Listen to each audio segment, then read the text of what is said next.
తులారాశి వాళ్ళకి 2026 సంవత్సరంలో చాలా మంచి రాజయోగం కనబడుతోంది అని చెప్పొచ్చండి. జూన్ 1వ తారీఖు 2026 దాకా గురువు అనేటువంటి ఆయన 9వ స్థానంలో మీకు యోగిస్తారు. దీని మూలాన ధనలాభము అనేటువంటిది కలగడం కావచ్చు, ఉద్యోగ అవకాశాలు బాగుంటాయి, గౌరవ మర్యాదలు అనేటువంటివి పెరుగుతాయి. తర్వాత వివాహాది శుభ కార్యక్రమాల్లో మంచి వివాహం జరగడం కానీ, సంతానాది విషయాల్లో శుభవార్త వినడం కానీ ఖచ్చితంగా జరుగుతుంది. తులారాశి వాళ్ళు ఎవరున్నా సరే జూన్ 1వ తారీఖు దాకా మీ ప్రయత్న బలాన్ని, ఎఫర్ట్స్ని ఇంకా పెంచండి. 100% శుభవార్త వింటారు. జూన్ 1వ తారీఖు దగ్గర నుంచి నవంబర్ 1వ తారీఖు దాకా 5 నెలల పాటు మళ్ళీ మీకు గురుబలం ఉండదు.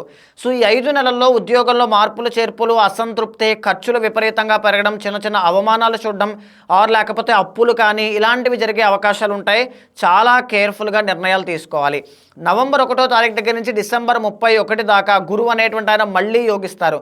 దీని మూలాన మళ్ళీ పునర్వైభవం వస్తుంది, గౌరవ మర్యాదలు పెరుగుతాయి, ఉద్యోగంలో అభివృద్ధి కానీ, ప్రమోషన్లు రావడం కానీ, వ్యాపారంలో గ్రోత్ చూడడం కానీ, వివాహాది శుభ కార్యక్రమాలు కానీ, విదేశీ యోగాలు కానీ అన్నీ అనుకూలిస్తాయి అని చెప్పొచ్చండి.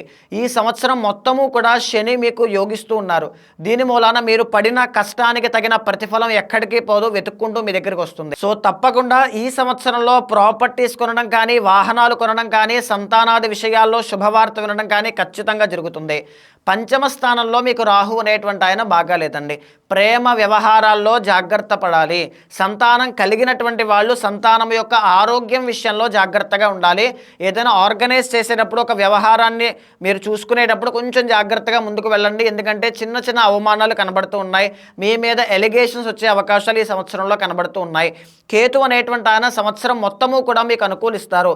మీ మనోధైర్యం, ఆత్మవిశ్వాసంతో ఈ సంవత్సరం అంతా కూడా గ్రోత్ అనేటువంటిది, అంటే ఒక్కొక్క మెట్టు పైకెక్కుతూ ముందుకు వెళ్తారు అని చెప్పచ్చు.